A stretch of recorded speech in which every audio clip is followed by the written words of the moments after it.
before I get into anything sort of more narrative, I thought I would begin tonight. Well, two things I want to tell you just to start with. I've got a short, maybe, uh, 400-word kind of formal statement that that goes pretty quickly, so it's not, the talk won't be that. But I would like to just read that to you just to get a few things said that I want to make sure get said, and then I'll go into what is more a particularly in the recent work, more of the narratives that surround the images, as opposed to, I guess, the more formal things earlier. I've also, the first time I've done this, I arranged the images tonight according to type. It's almost a, I guess I'm at a point with the most recent things, last 10 years, that it's kind of a taxonomy, that I can like do surfaces and images according to sort of the subject. So what you're going to see when I'll move through a group of images, landscapes, animals, whatever, and it will span a period of 10 years or more even, but I can talk more specifically about that. So this statement, I'm interested in the relationship of the visually iconic to essential form, and I think of essential in terms of a reduced image that can relay coded meanings. Closely related to this is my fascination with the way that the Gothic can embody both the humorous and the sinister. In the contemporary painting culture, the appearances of the self-taught and amateur artists may seem as manifestations of Gothic tendencies. In conversation with these untrained sources, which I believe, in their case, arrive truly from a sense of wonder, I explore the primitive elegance of quiet in the landscape, in the way that quiet space yields a broader sense of time. My own work involves inventing make-believe landscapes with the assistance of memory. They give me a portal, a pictorial entry into the ahistorical, and with this, an independence from time, a form of stop time. This is stopping time in its mathematical meaning, as the concept of taming the continuum of time. And related to this, I have also had a long-term interest in the idea of the pictorial as a form of souvenir. One can say that the purpose of the souvenir is to stop time through the form of the remembrance that the object reveals. The fact that landscape is the environment for my visual narratives has less to do with the American landscape, capital A, capital L, as it was defined, for example, in the Hudson River School, and more to do with my respect for the so-called natural landscape and my sense of regret as we increasingly abandon it.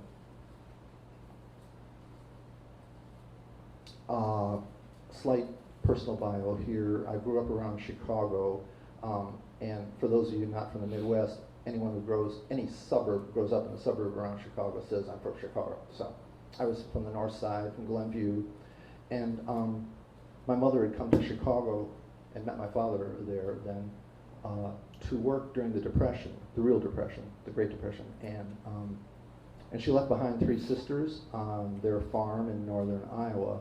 So I had 3 sets of cousins, and during the winter I was in this, urban landscape of good education, good schools stuff, parochial school, and then in the summers we would go out and I would kind of move around these different farms. We spent a long time. We usually spent months, 6 weeks. Fans, no air conditioning, hot as hell. But the great thing is one of the aunts and uncles had this large woods on a river, and every day I would just take off. And in those days I had a .22 rifle that, I don't know, I think every boy at 13 plays with, the way horses are important to other genders. And so I would spend these summers in the woods just all day by myself, just walking around. And I really love the way they always said it with very sort of strong, but they call it timber. In that part of Iowa, they call it timber, not woods. So the importance of that is, to the images I'm going to show you tonight, is that I developed a kind of love of land, and the idea that of its importance, and not as at that point, not as a picture, but more as just this surface I was crawling around as an early adolescent.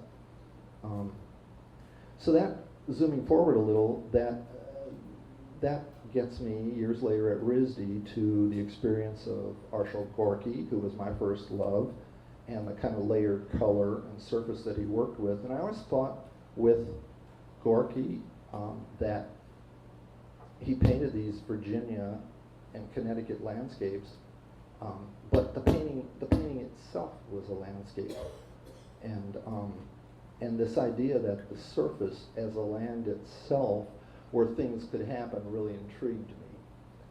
Any of you who know Gorky's paintings, they're these wonderful, just layered things where he do all kinds of stuff underneath and then just float these veils of color over. I love that idea, and I loved it instantly. And that's an important thing for us, isn't it? Just where our first loves are, what we liked originally and automatically go to without reason, really. So this was at RISD, where I was majoring in painting and film, and I reached a kind of Y in the road. I studied film for 3 years, but I reached this kind of point in the road where, as I graduated, which way was I going? I saw one of the Maysles brothers died recently, the Maysles documentary, and I remember some guy came up to my fellow filmmaker on Benefit Street in Providence and said, I saw your films, and I know these couple guys who are starting out in New York, and they're called the Maysles. Would you be interested in working with them? And I think my reaction was the same as the reason for dropping out of architectural school at RISD and moving over to painting, was that I wanted everything in my terms. I wanted that space to myself, and I wanted the decisions to be my own. And so there was this kind of immediate camaraderie with the concept of stillness and quiet, the fiction of stop time, and then also the concept of the picture. It just seemed right from the beginning. And the only thing I can point to there is that it wasn't so much the history of painting. I mean, I left Chicago with my dear Republican dad never taking me to the Art Institute or any place. I mean, I went to the Field Museum, the Museum of Science and Industry. I walked through that damn U-2 boat I don't know how many times. But this idea of that there could be this picture in space and this, I go back and forth, but tonight I'm going to call it a fiction of stopped time. I really like that idea, and with that, my idea of the ahistorical, that something could actually exist outside of time. That's all the farther I've gotten with that philosophical idea. I've never known where to go with it because everything is within history and time. But so maybe here I'll start moving through. I'm starting with an image that is one of the last images I'm going to show you. And someone did this a few years ago in our program of visiting artists. They showed the very last thing, and then they went back to something early. And I thought that was a really cool idea because it's definitely it's changed since. No, I'll go back to this one. So that's the last student painting I'll claim, and it's pretty much all over the place, but it got me to India, so I'm fond of it. And it's a very large painting. I was trying to make big paintings at that point. You make size of paintings, at least in my life, you make size of paintings according to your age. The younger you are, the bigger the painting. And then as you go on, they get smaller. Here's a good reference to Gorky, if you know his paintings, and this kind of way of dropping a skin of paint over a bunch of stuff that happened underneath. This would be now, we're around 1980. I'll give you a few dates when I can remember to do that. I'm going to move through these first couple kind of quickly, because I just want you to see what this layering idea of the recent paintings, the most recent meaning the last 15 years, what it comes out of, and then it comes out of specifically this idea that the surface was both literally and figuratively a landscape. I was in Indianapolis around 1980, 81, and I went to the museum there. I wasn't there for that reason, but I went to the museum. And this woman was part of a show there then, and her name is Miyoko Ito. She's a Chicago painter. And I was just blown away by her work. Uh, for me, it was this wonderful bridge. I don't know if she would have ever described it this way, but this wonderful bridge between the Western formal idioms. Think Diebenkorn here, for example, his relationship to Matisse, right? Those open windows, and a personal idiosyncrasy.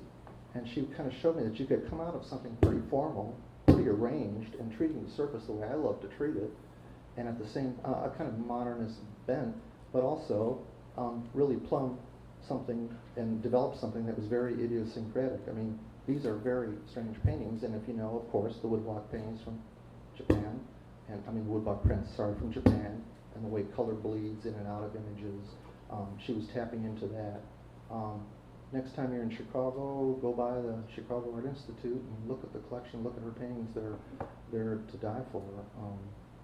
So for a few years, just like with Arshile Gorky, when I wasn't just looking at Gorky, I was Arshile Gorky, you know, and so I was Miyoko Ito for a few years, and I don't know really. There are other just as good ways to. For me, one way to progress was to step into the life of these. That's a close-up of the previous painting.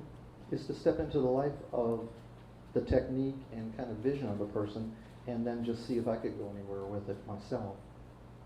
So these are paintings from sort of the early 80s, actually mid to late 80s. This next one, that's 88. How big are they? And these are already pretty small. These are like maybe, I mean, reasonably small compared to the earlier ones. So this painting is perhaps 2 feet by 3 feet, I think, something like that. I might be exaggerating it a little.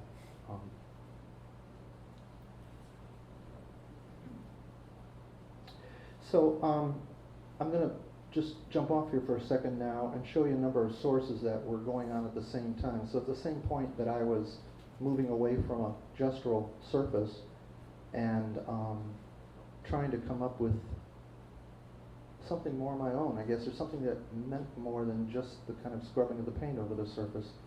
And it coincided with a point where I didn't want my paintings really to look automatically like paintings are supposed to look. I didn't want it to look like art. And I'll try and say a little more clearly what I mean by that, because art with a capital A is, I mean, that's why we're here, and it continues a love of mine, but I felt with the gestural tradition that I was working in that the painting was kind of a done deal before it was finished, before I made it. And I also got into that place that I think de Kooning complained about, where he couldn't invent, I mean, he certainly got farther with it than I did, but he couldn't invent new moves and new ways to work. Wasn't that about the time, did he go to Minneapolis, went someplace and closed his eyes and built those clay sculptures, you know, without looking at things?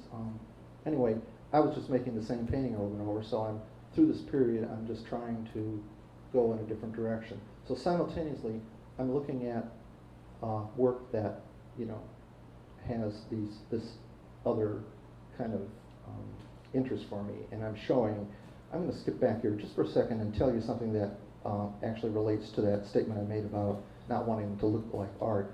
And 2 examples that come to mind. Did you ever read, well, if you read mysteries, you know Elmore Leonard, great fiction writer. And he has, you can find him online, he has these 10 rules of how to write. And then he says, my important rule is the one that sums up the 10. If it sounds like writing, I rewrite it. And David Byrne, the musician, has something similar to that, and I'm kind of just quoting what I can remember here. I've got the quote, couldn't find it before I came. The better the music is played, the less meaning it seems to have for me. And that's kind of the place I was in. It was like maybe having learned lessons too well or something. I don't know. So the amateur, the folk, and even the untrained, and the outsider, before it was called outsider, all became very interesting to me. So this is Giovanni de Paolo. It's one of the panels that are at the Art Institute in Chicago, St. John the Baptist's life. And this image is something that I was collecting. I had a big collection at one point of 19th century advertising. And when I saw this image, I right away thought of Giovanni's painting and what I associate with medieval painting, that you could show these different points in time on the same surface. And for a while I loved that idea. And then for it to be picked up like 400 years later for someone selling oil in St. Louis, you've got on the upper right, it's pulling it out of the ground, it's delivery, and then the Victorian queen enjoying it and using it to light her reading or whatever. The delicacy of the Pahari paintings, which I looked at a lot, was my reason for going to India. I love that. I love their line, their sense of line. It's a great image, isn't it? Adolf Wolfli, the first, I guess, of the outsider artists. Anyone know of him? Yeah, he's pretty famous. And then Bird's Eye View maps. This is McGregor, Iowa, and it doesn't look that good these days, but it's still pretty amazing when you drive down that valley in the center. And then these kind of, these school Spencerian exercises that were done in the mid-19th century. I particularly like that he signed it "executed by H. Rutherford."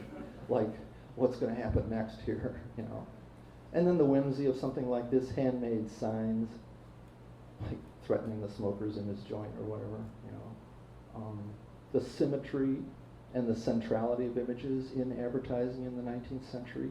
And all this work, these are hand-done lithographs until roughly the turn of the century, 1900. It was cheaper to hire someone to draw on the stones than to use the photolith process, which had become available at the Philadelphia Centennial 25 years earlier. Here's another one that's like that.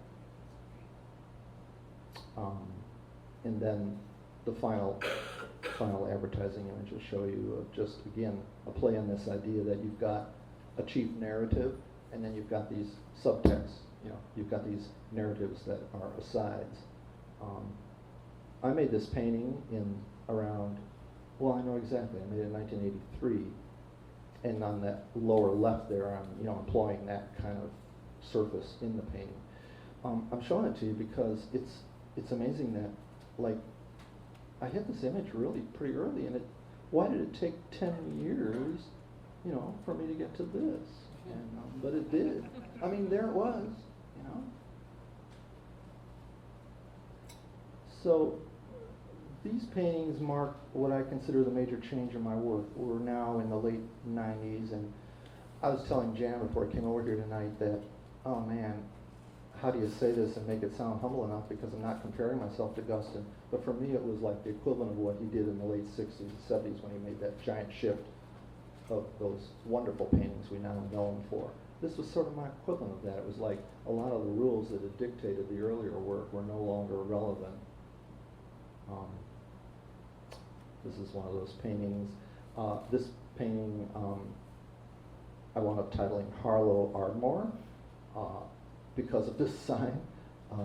And I just love this, that it's Dr. Harlow in Ardmore, Oklahoma, I think, but somehow it comes out as we're supposed to see Harlow Ardmore.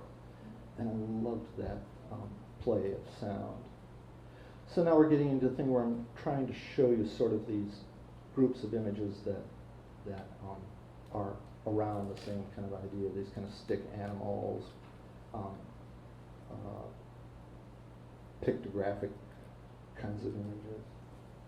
What's the medium here? The medium is always oil on canvas, and at this point I'm underpainting with a variation of colors, different colors, and a little later on you'll see, and I'll note it, I go to kind of that kind of traditional thing of a brown or sepia, ochre kind of, actually that's my mix now underneath, but I don't do it as a tonal thing. I don't set it up classically like, with a tonal underpainting.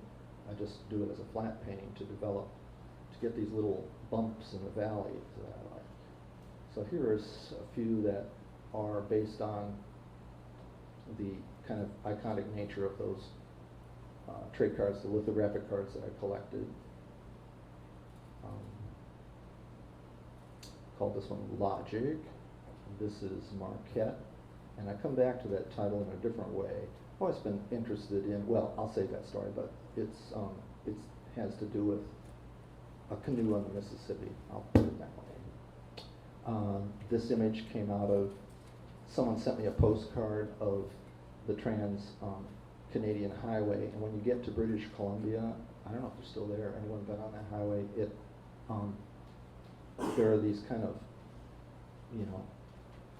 spaces you drive through that are takes of the corresponding kind of images. I'm not saying this very clearly, but anyway, they seem totally Oriental, totally Japanese, and that's what they're based on. I see for Iowa City.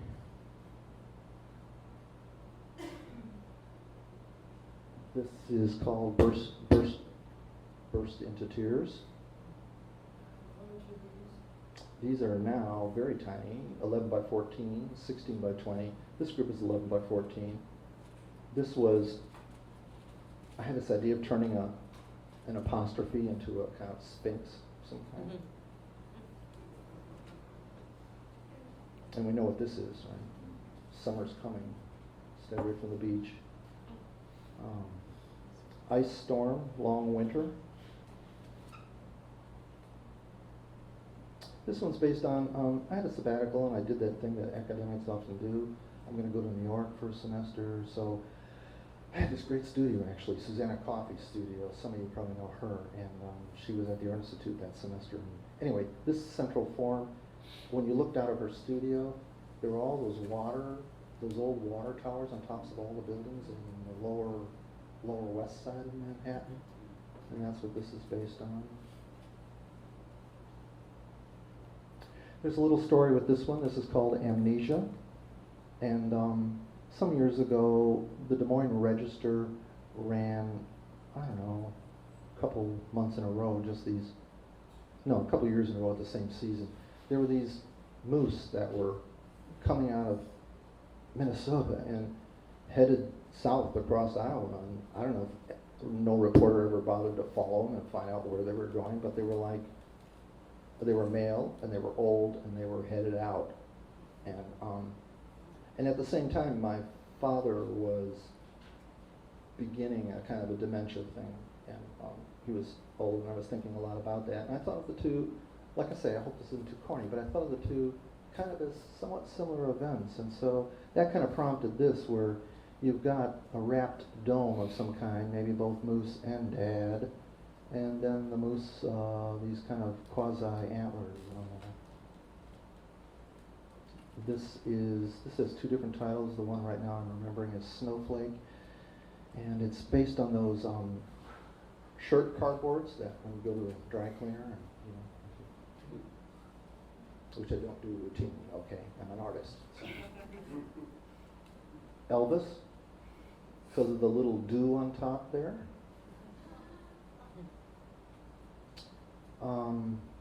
Mermaid.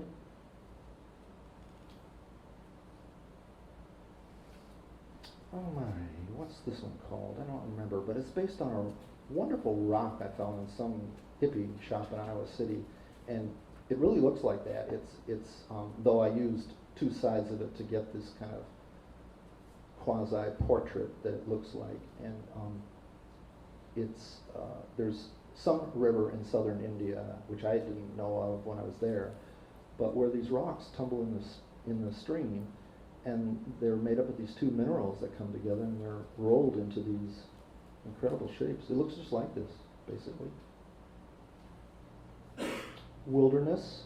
We lost a beloved, tall, old white pine tree in our yard, and I was fascinated by the stump for a long time.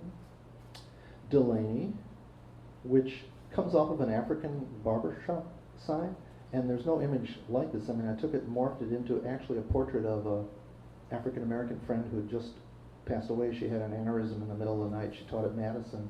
And I was thinking of Chelsea and made this painting, but I got the source for how the hair could work, and that funny little funny little stovepipe thing on top, which I love, from a barber sign that I have from Africa.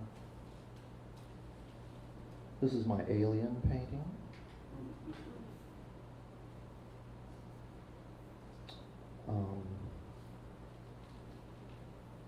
Not sure what I call this either, but it had something to do with a shell meditating on being left behind by the ship.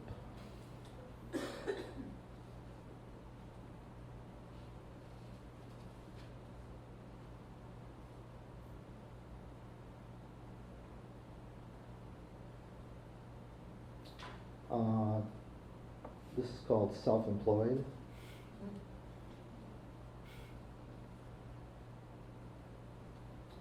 And right from wrong, you know, that idea of boomerangs are supposed to come back, and it's based on the A stands for someone I will not name, but an administrator who done me wrong.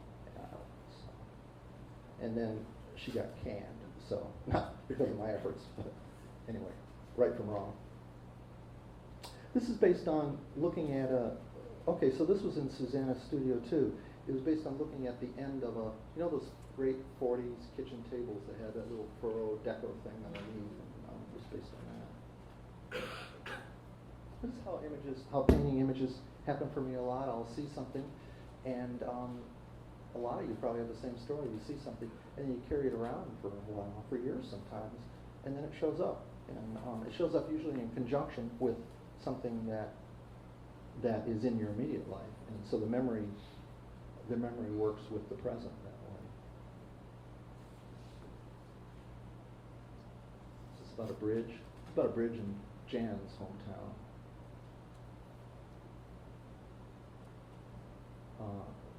Swing set with fort.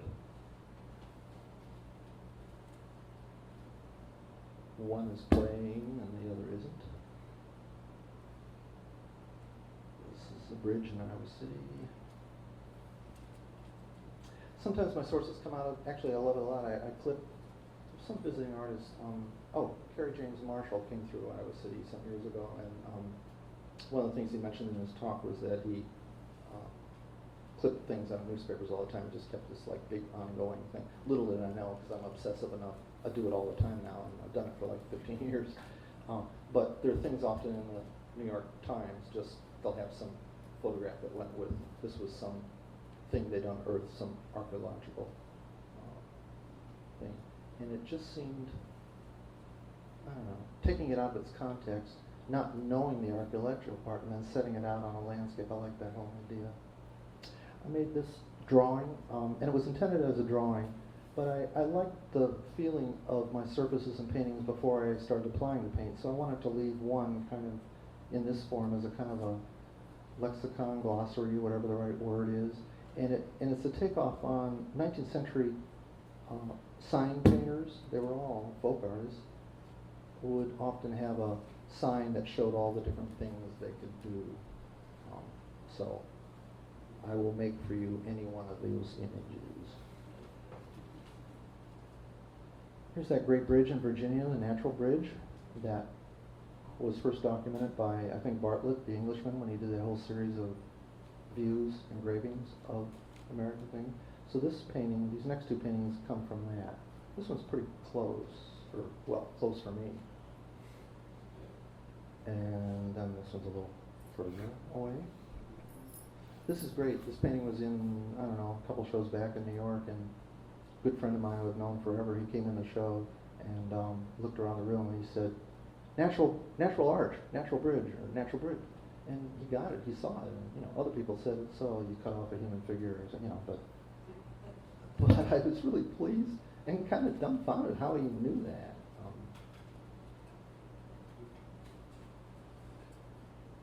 Blue grizzly.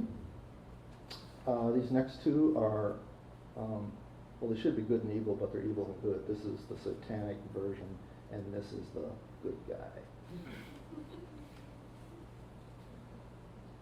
This is based on a great image I saw of a, well, no, I'm saying this, I'm putting the edges in the wrong place. This is based on an image of a great Victorian table that was kind of animal-like. You know, they always had clawed feet.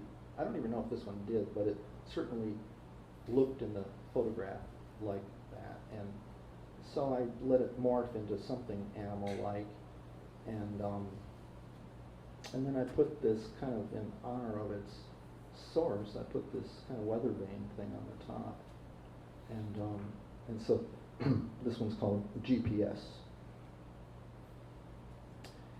A lot of my sources, oh, you would be shocked if you come and visit our schoolhouse in Iowa City. You will be shocked at the pathetic sources for some of my paintings. This one was in one of our favorite, thrift shops in town. Someone's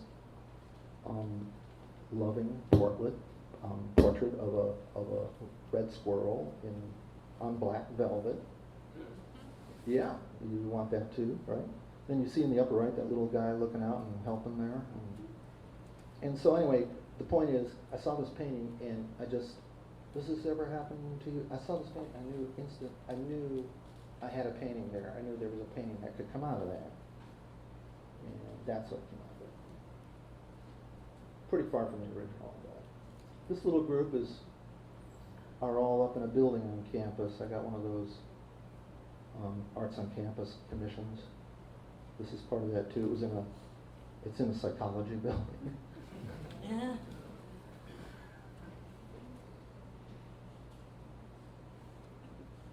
This is called Savant. I had a show at Jeff Bailey down in Hudson, New York last fall, and this was in that show, as was this one.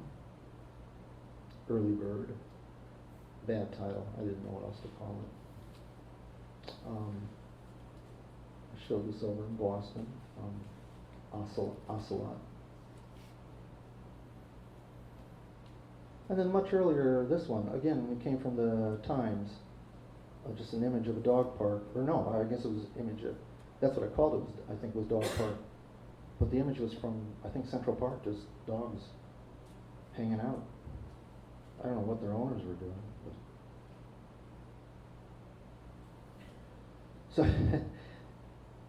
So, I don't know, it was in my Catholic beginnings, but this whole thing of something good being in trouble, I like it. So, here's this, little squirrel jumping from one thorny environment to another, one scary environment to another. That's what it's about. So my friend TL, who teaches up in Madison, he just laughed at this painting. He said, "John, it's ridiculous." So on my next birthday, he sent me this. Happy birthday, JD. Voice cast.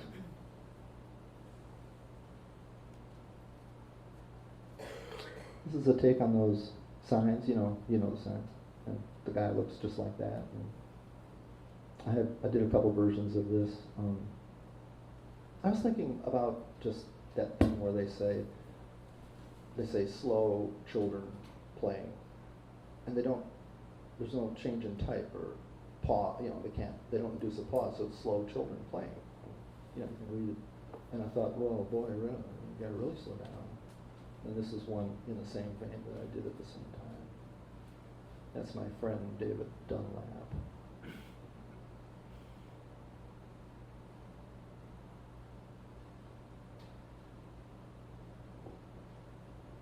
This is my one dirty painting here. And this is a painting in memory of Chelsea, a friend I was telling you about passed away. When we packaged up her studio and cataloged all of the images, there was this wonderful she was doing layered transparencies in this wonderful image that had these in it, which I have morphed into something else, but had this little girl below. She was conducting something else. This one, she's conducting one of my waterfalls in the distance, but Clara is her daughter's name. Clara was 5 years old and spent the weekend with her dead mother before anyone found her. And so I was thinking about Clara and brave little girl. Again, the psychology building, Rorschach. And the idea here was you see an island first, and then it becomes a reflection with what, and I don't know. Most people say it works that way. This is the building all the paintings went into. This is that art on campus thing. So on the upper left, so the reason, they would never have given me a commission, but the reason I got the commission for this building, which was pathetic, it was like nothing, but I gladly jumped at it because I taught for 25 years, and this building was the graduate program for a long time, and it was called, they never even called it the graduate painting building. No, I stayed the old music building, which is campus, if you know university politics, that's just so perfect. But anyway, so 3 things have been in there: music, painting, and then psychology. So on the left is my ode to painting, and on the right to music. And then I let psychology be the weather vane. That's psyche on top there. Victorian moon in an arts and crafts night. Now we get into my waterfall thing. I should have brought along an image of our stairwell at home because I collect waterfall paintings. Stay away from them. I'm collecting them out here. Twin Falls. I don't know how many of these stories. I think the stories, just if I don't get into them too long, I think they're interesting because of the way sources come into the paintings. Like we were driving back, we made a little trip up the river in Wisconsin and then down on the Minnesota side a couple summers ago. And Jan had just taken over driving. I always want to be behind the wheel, but I was pretty exhausted. So I was sitting on the right and I looked to the right and we passed just a whole array of just crap, just fences and junk. And just for a split second there was a little window and there was apparently an amusement park in there in which these 2 fake waterfalls were side by side. And it was one of those images that just implant and you record. So we got a few waterfall paintings here. This is called a religious experience. Based on those colors on top, they seem to turn up in a lot of Renaissance paintings. This isn't a very good slide. It's a little light, but it's one of my very, very favorite paintings, and I liked that it became so, without intention. It's one of those things where you draw out something and you step back and you kind of, OMG, oh my God, that portrait on the left was not intended, and I just love that happened. So then, of course, the waterfall had to become hair of sorts and whatever.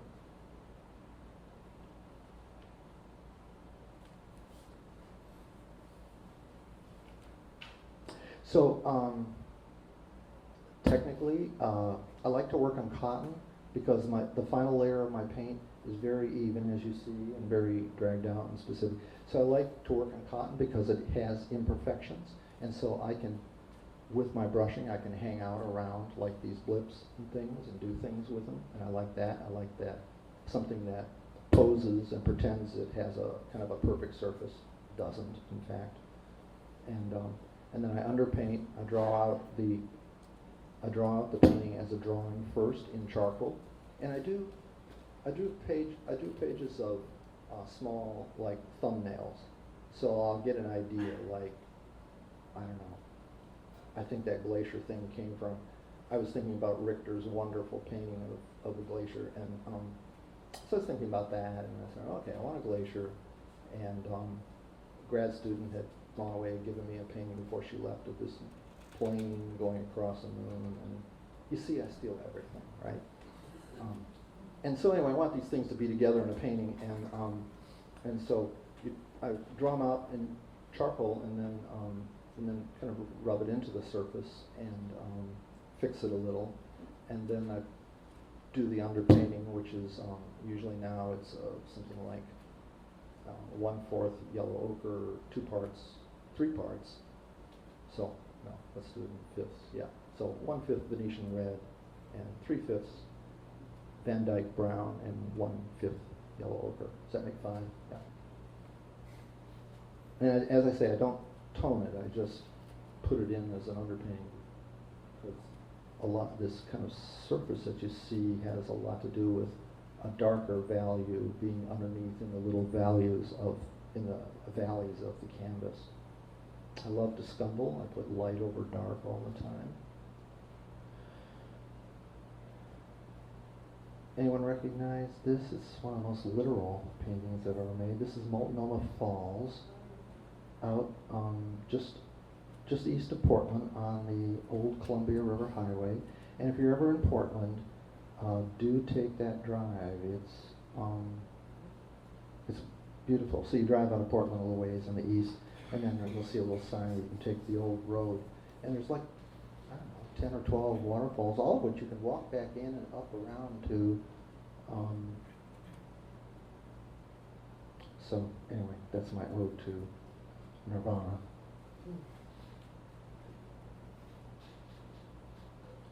So I was just thinking of two waterfalls coming out of some rock or something, and then one of my colleagues, Susan White, was in the studio, and she said, "Oh, I can't believe how erotic that is. You know, you have this two gender water." And I never thought of that, but I guess it is a little that way.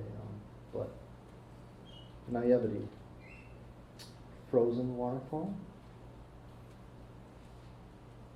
I have a great postcard of a fountain that looks like that Buckingham fountain in Chicago, of a fountain where it froze some night and they forgot to, they forgot to turn off the water or whatever, and it's this amazing object, and so this is sort of an ode to that.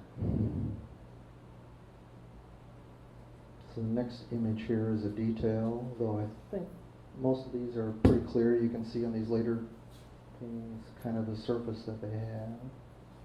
This is Niagara Falls.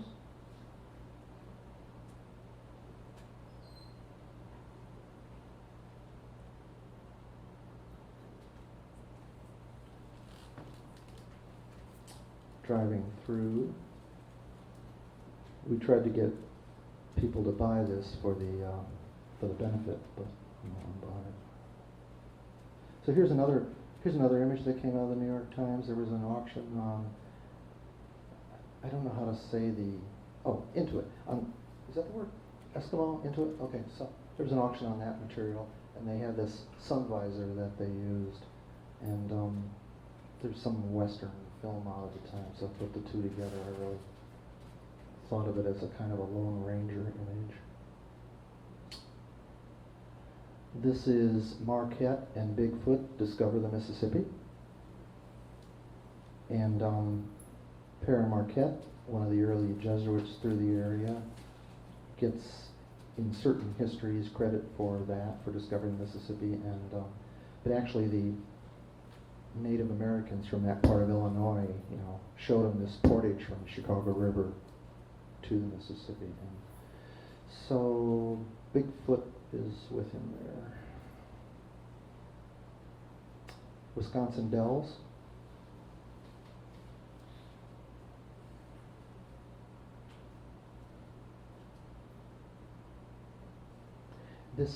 I call this Wisconsin. Wisconsin has these amazing, beautiful moraines where the glaciers came through.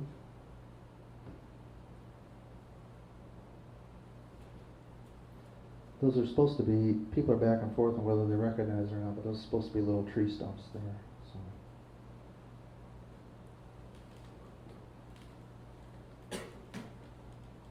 This is also Wisconsin. I don't know what my thing was with Wisconsin, but Wisconsin Dells. This is based on, and I'm not going to be able to recall the name right at the moment, it's based on a portrait. This very old man looking at this young boy, eagle, I've seen it. Anyway, in the background is this view out the window. It's one of those Renaissance things which I love. And so there's a view into the distance. And so I use that as a template. That's Half Dome. I call it Half Dome. The rising mountain in South Dakota is at Wyoming that the settlers used as a marker. It has all these clawed kind of marks in it. And then just a kind of Grant Wood landscape on the right. So it's sort of a collection of, American landscape icons, which is something I circulate around a lot. I don't always paint them literally like this, but I circulate it a lot in my head, as a kind of idea about landscape and about cataloging or thinking about these kind of, as opposed to the Bierstadt version of recording the drama and the incredible beauty of, say, you know, Yosemite or something. For me, it's more how certain things became sort of these markers in our history. Half Dome, Devil's Tower, Grant Wood even, you know, and I like that. This is just from a postcard. It's Colorado River.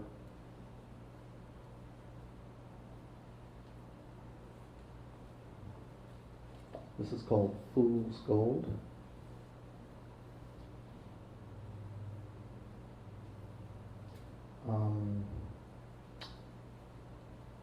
Red Cedar Recycle, I think is what I call this.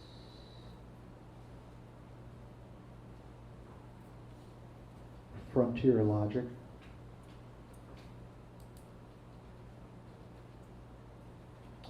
We're getting close to the end here.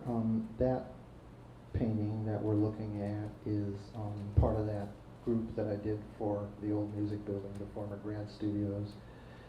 And in a violin kind of way, I did this large palette, as you see, that looked just enough like a salmon that I put an eye in there, a spawning salmon. But on there is written the names of everyone who worked in the building in those 25 years. And it wasn't that hard to figure out. You just sketch it out a bunch and get them all in. Try it. This is a true story. This rock is near that painting building in Iowa City. And that's what the rock says. The first educational station in the world was in Iowa City. And that takes us back to, so I'm showing you the similarity of these two images. That takes us back to where we started. Thank you.